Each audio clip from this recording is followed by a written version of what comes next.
Chers frères et sœurs, bonjour. Content de pouvoir vous retrouver en ce jeudi 21 mai 2020.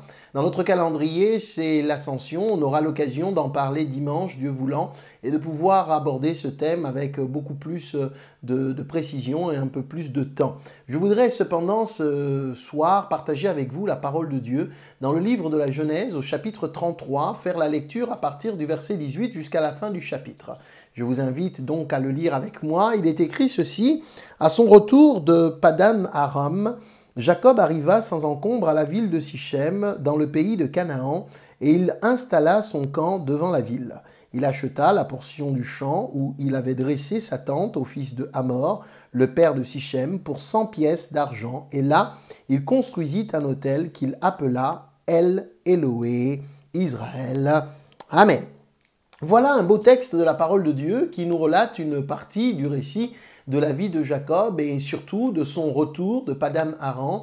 Le voici qui revient, souvenez-vous un petit peu comme élément du contexte, que Jacob a été pendant quelque temps dans le pays de Laban, son beau-père, et voici qu'il avait promis et demandé au Seigneur de le garder dans son voyage et de le ramener dans son pays. L'Écriture nous précise qu'il est revenu dans le pays de Canaan.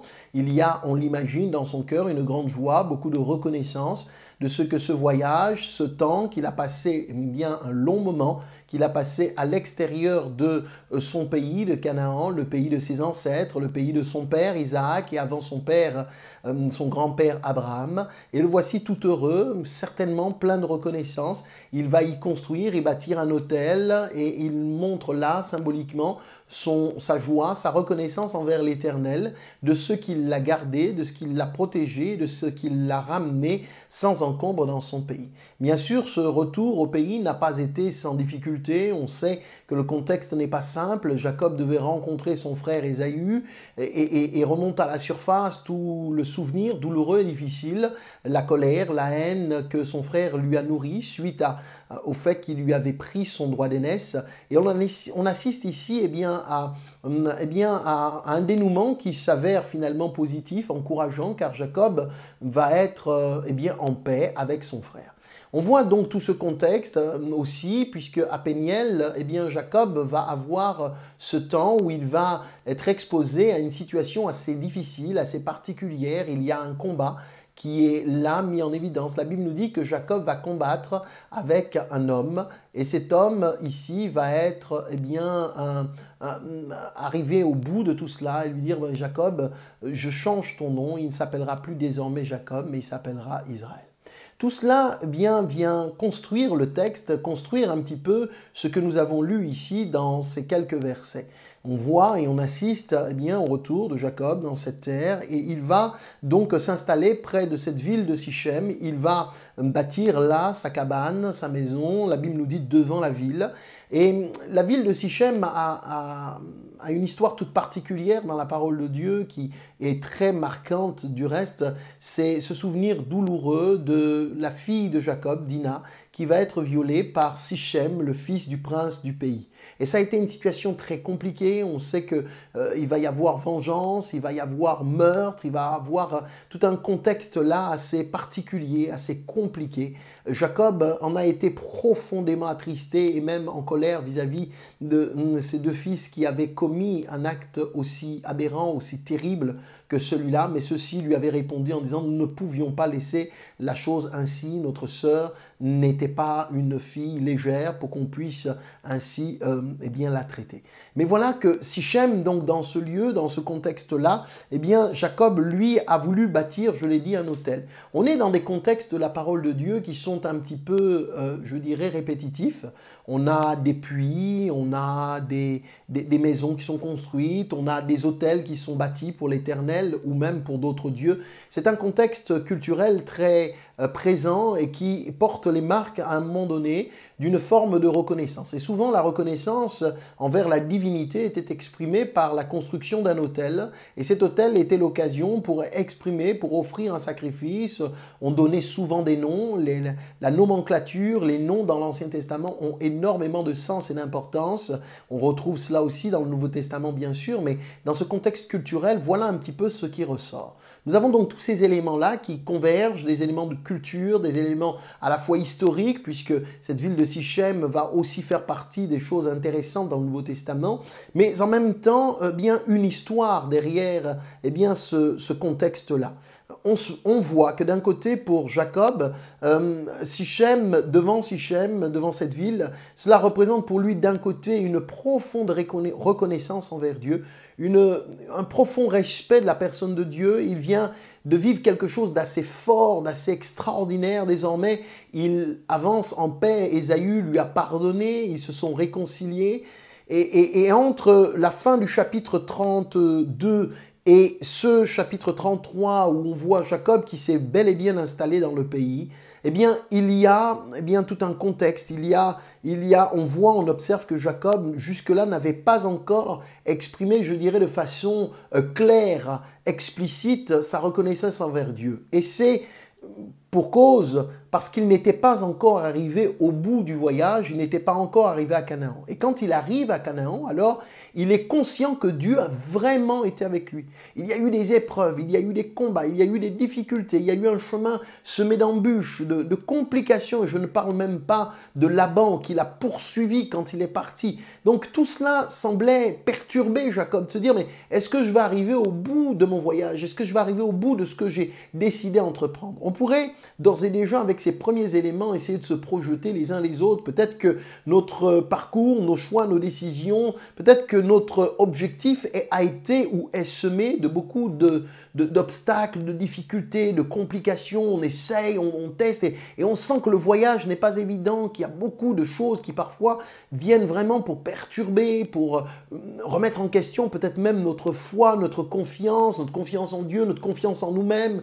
On n'a pas beaucoup d'assurance et peut-être que remontent à la surface aussi certaines blessures, un certain passé, certaines choses peut-être qui n'étaient pas tout à fait réglées aussi. Et voilà que, eh bien, on arrive au bout de ce voyage, au bout de cette course, au bout de cette épreuve, et il y a une victoire, il y a quelque chose de fort qui se produit dans notre cœur, et là on est heureux, on est reconnaissant envers Dieu. On a bien cela en face de nous, puisque Jacob désormais s'appelle Israël. Tu as lutté avec Dieu et avec des hommes, et tu as été vainqueur. Voilà ce que l'homme avec lequel il a lutté va lui dire, et c'est extraordinaire de voir que désormais il s'appelle Israël. Et c'est un petit peu ce qu'il lui dira quand il bâtit cet autel, il lui donne un nom, El Eloé Israël. Ça veut dire finalement, littéralement, ce mot, ce groupe de mots est très intéressant, puisque quand Jacob emploie cette expression-là, il est en train de mettre en évidence littéralement ce qu'il ressent au sujet de la grâce que Dieu lui a accordée, c'est-à-dire Dieu, le Dieu d'Israël, ou si vous voulez autrement, on pourrait le traduire par puissant est le Dieu d'Israël.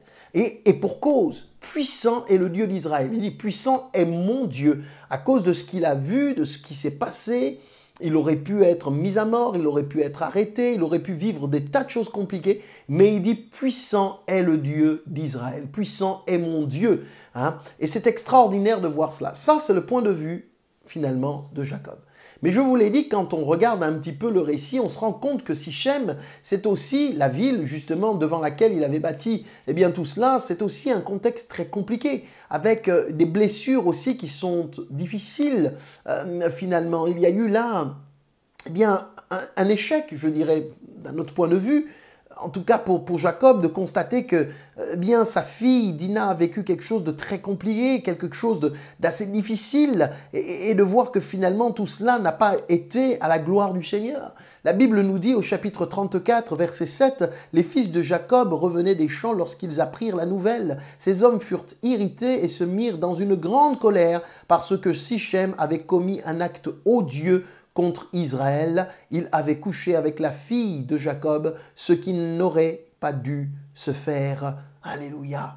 Et c'est vrai que Hamor a voulu, le père de Sichem, a voulu un petit peu arranger les choses en proposant effectivement que son fils épouse Dina. Mais voici que la situation ne s'est pas arrangée. Eh bien, ils ont monté ce stratagème et finalement, vous lirez le chapitre 34, il y a eu là un grand péril de la part des fils d'Israël.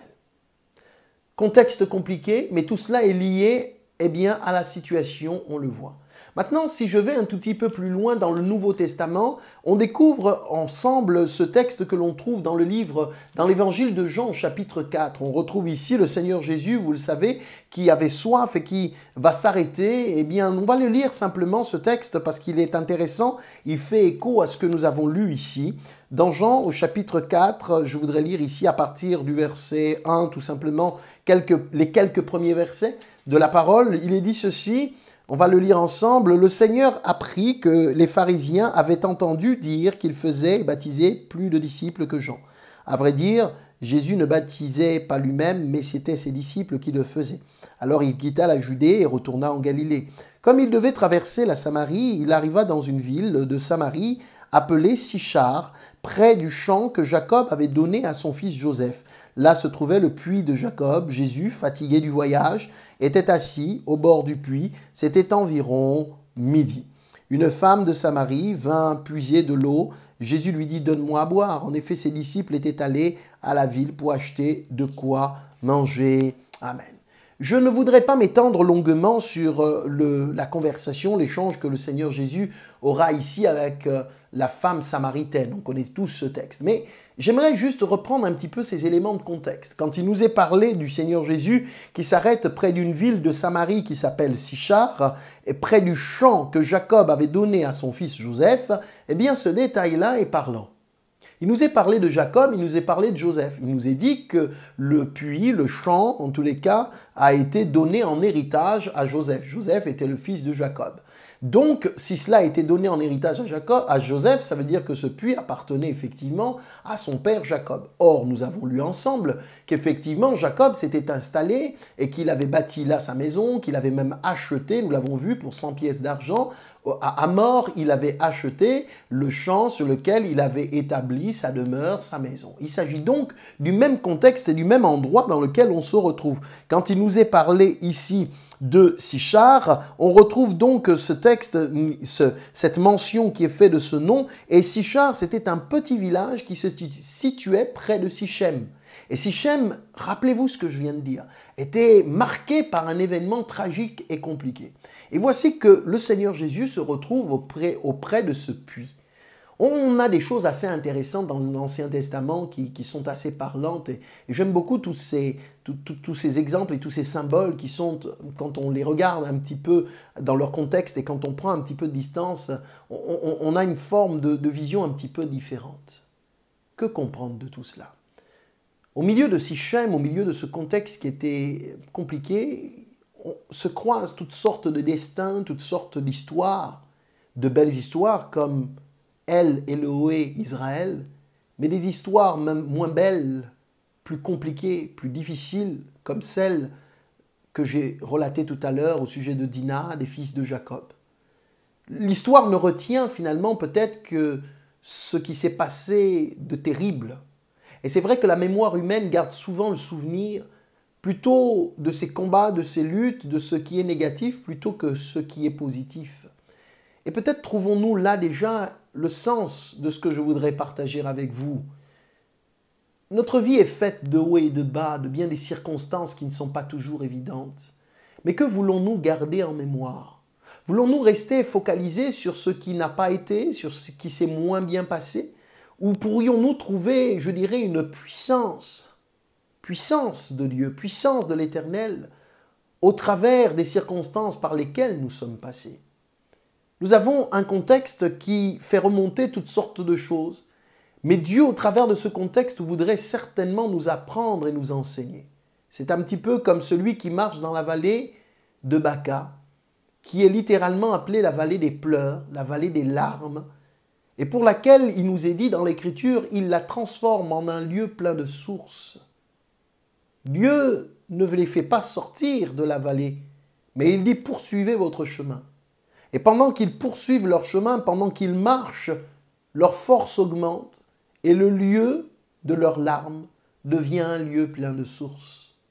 On retrouve le puits de Jacob et on retrouve près de cette ville de Sichem, on retrouve Sichar, on est dans la même région.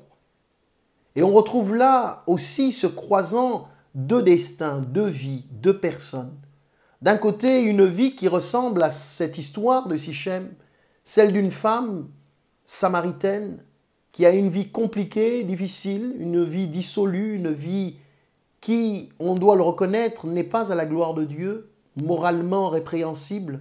Et pourtant, elle rencontre en ce même lieu, au lieu qui est celui de sa honte, de sa peur, de ses craintes, car elle vient puiser de l'eau à une heure qui n'est pas commode, il est midi, c'est l'heure où tout le monde mange, elle ne veut pas affronter le regard accusateur, parce que la honte est attachée à son âme, à sa vie, elle sait ce qu'elle a pratiqué et ce qu'elle vit. Mais voici qu'elle croise dans ce même lieu celui que l'on appelle le Messie, le Seigneur Jésus-Christ. Il est présent dans ce lieu-là, pas ailleurs, dans ce lieu-là.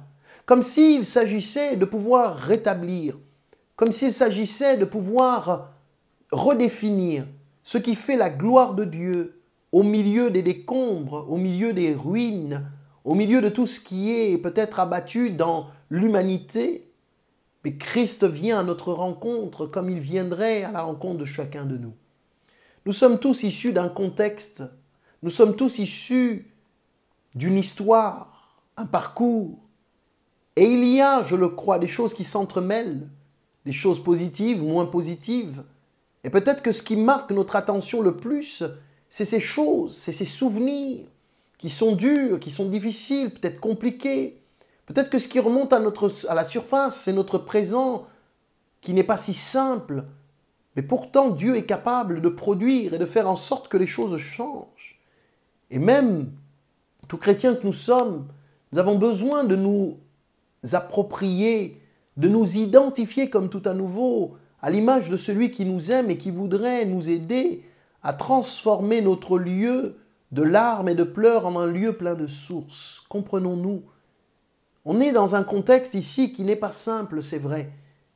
Mais nous ne devons pas oublier que, cet endroit près de la ville de Sichem n'était pas simplement un endroit de honte, de vengeance et de choses terribles qui sont arrivées. Bien au contraire, nous ne devons pas oublier que c'est en ce lieu-là que Jacob a bâti un autel à l'honneur de l'Éternel, en signe de reconnaissance, revenant d'un voyage long, difficile, compliqué, et pour lequel il n'était pas sûr qu'il arrive au bout, mais Dieu lui a fait grâce.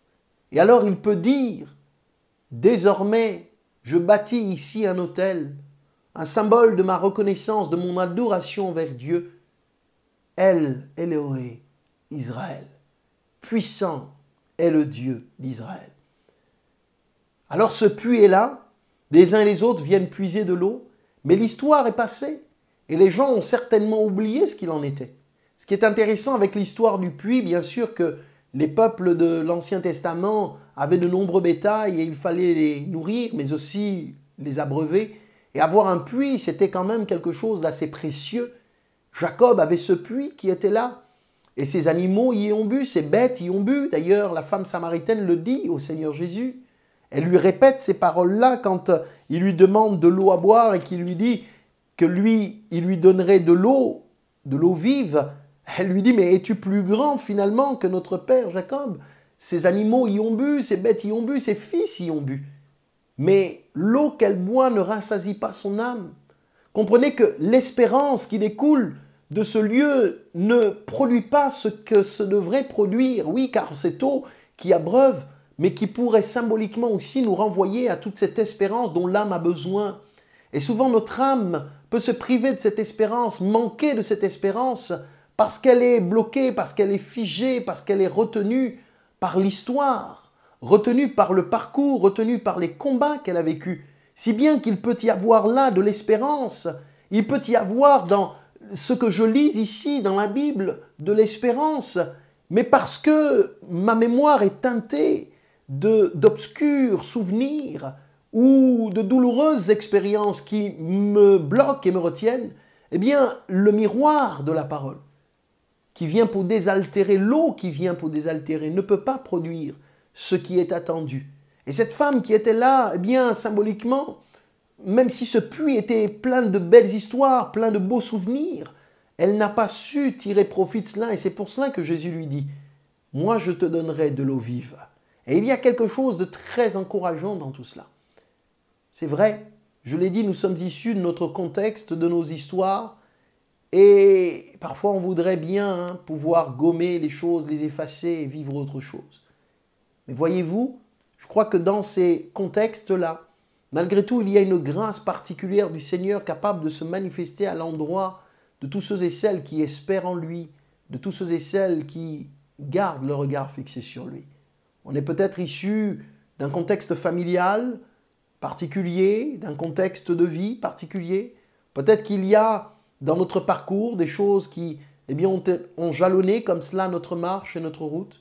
On peut être issu d'une église, d'une assemblée qui a connu des difficultés, qui a connu des histoires, qui a connu des combats, des luttes, des choses bonnes, moins bonnes.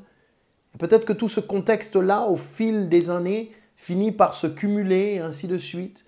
On peut être tributaire de relations amicales, familiales, autres encore, dont on est quelque part un petit peu les héritiers, puisque Jacob s'en est allé depuis déjà quelques années. La femme samaritaine et du reste le peuple de Sichem, de Sichar, sont les héritiers de ces choses-là.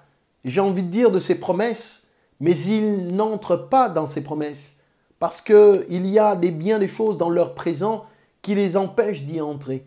Dans le contexte, bien sûr, il s'agissait pour eux de rencontrer celui qui provoquerait la différence, celui qui susciterait par sa présence quelque chose de tout à fait différent, à savoir Jésus-Christ. Mais peut-être que, mes bien-aimés, qui que ce soit, quelqu'un qui écoute et qui regarde peut-être cette vidéo, a besoin de regarder un peu plus vers la personne de celui qui est présent avec nous. Jésus est présent avec nous dans nos contextes, dans notre vie, dans notre présent. Et il veut produire, il voudrait donner de l'authenticité à ce que nous sommes, à notre vie. Et c'est lui qui va redonner, j'ai envie de dire, toute sa valeur à cette réalité, à ce contexte. Alors, c'était fait de toutes sortes d'histoires, car la femme samaritaine rappelle au Seigneur Jésus. Vous dites que ce n'est pas ici qu'il faut adorer. Et le Seigneur lui répond, ce n'est ni ici ni à Jérusalem. Le Père cherche de vrais adorateurs qui l'adorent en esprit et en vérité. Et ce n'est pas peu de choses de le dire à cet endroit-là, car quelques siècles avant, un adorateur avait dressé là un autel en l'honneur de l'Éternel. Quelques siècles avant, un adorateur avait élevé vers Dieu sa reconnaissance, se souvenant que l'Éternel l'avait gardé tout au long de son voyage, qu'il l'avait protégé et qu'il avait pris soin de lui. Alors, il s'est exprimé ainsi. Puissant est le Dieu d'Israël. Alléluia. J'aimerais vous laisser avec ces quelques mots et ces quelques paroles et dire finalement, notre Dieu est le Dieu qui fait toute la différence. Et peu importe les histoires qui ont jalonné notre vie, peu importe le présent dans lequel nous nous tenons, ce présent c'est notre présent. Ce présent c'est ton présent. Et même si dans les soubassements, il y a des choses parfois difficiles et compliquées, je crois qu'il est important de s'abandonner avec confiance comme le fit finalement cette femme samaritaine entre les mains du Seigneur. Et plus loin encore, le peuple de Sichar sortira de la ville à la rencontre de Jésus. Souvent, on a mis ce texte dans un contexte d'évangélisation, mais regardons un petit peu les choses de plus près. Voulons-nous avoir juste une religion, car cette femme avait une religion. Elle croyait au Dieu d'Israël. Elle pensait bel et bien que l'Éternel était vivant. Elle aussi avait connaissance qu'un Messie devait venir. Comme elle, d'ailleurs, le peuple de Sichar attendait le Messie. Elle avait donc une religion. Ce que Dieu veut, ce n'est pas que nous ayons simplement une religion. Ce que Dieu veut, ce n'est pas que nous ayons des pratiques spirituelles, mais qui n'en ont que le nom et pas le fond, la réalité profonde. La réalité profonde se trouve dans un cœur qui s'abandonne entre les mains de Dieu. Et j'aime à croire que le Seigneur veut nous redonner de la saveur. Il veut, je dirais, donner de l'authenticité à la vie chrétienne qui est la nôtre. Il voudrait donner tout son sens à la réalité, que ce que nous lisons dans la Bible soit la réalité de ce que nous vivons et de ce que nous expérimentons. Et il y a toute la vie pour faire ces expériences-là, mais que nous soyons toujours dans la recherche de l'authentique. Et dans cette rencontre du Seigneur Jésus avec la femme samaritaine, la boucle se referme, l'histoire se poursuit. non pas avec les souvenirs négatifs, mais plutôt avec une nouvelle étape qui s'ouvre devant cette femme samaritaine, comme si Dieu nous disait, finalement, le plus important, c'est que l'Éternel soit toujours présent à notre côté. Oui, nous pourrions nous aussi nous rappeler qu'il est le Dieu puissant, le Dieu tout-puissant, qui veut prendre soin de chacune de nos vies.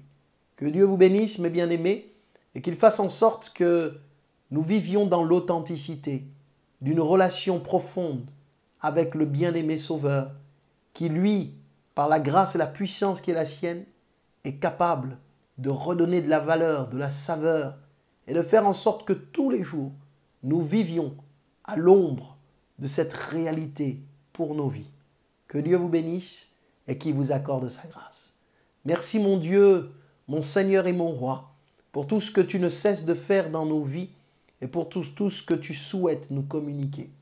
Seigneur, nous souhaitons vivre notre vie aujourd'hui, dans le présent qu'est le nôtre, dans le contexte qu'est le nôtre, avec les réalités d'un renouvellement puissant de ta part, avec la réalité, Seigneur, d'une visitation présente, mais permanente, et que tout cela produise en nous, Seigneur, de belles choses. Ne nous donne pas, Seigneur, de demeurer dans une forme de religiosité, avec des pratiques qui n'en disent pas plus long sur la réalité de ce que nous vivons intérieurement. Nous voulons être authentiques et te bénir pour ce travail que tu fais en nous, au nom de Jésus.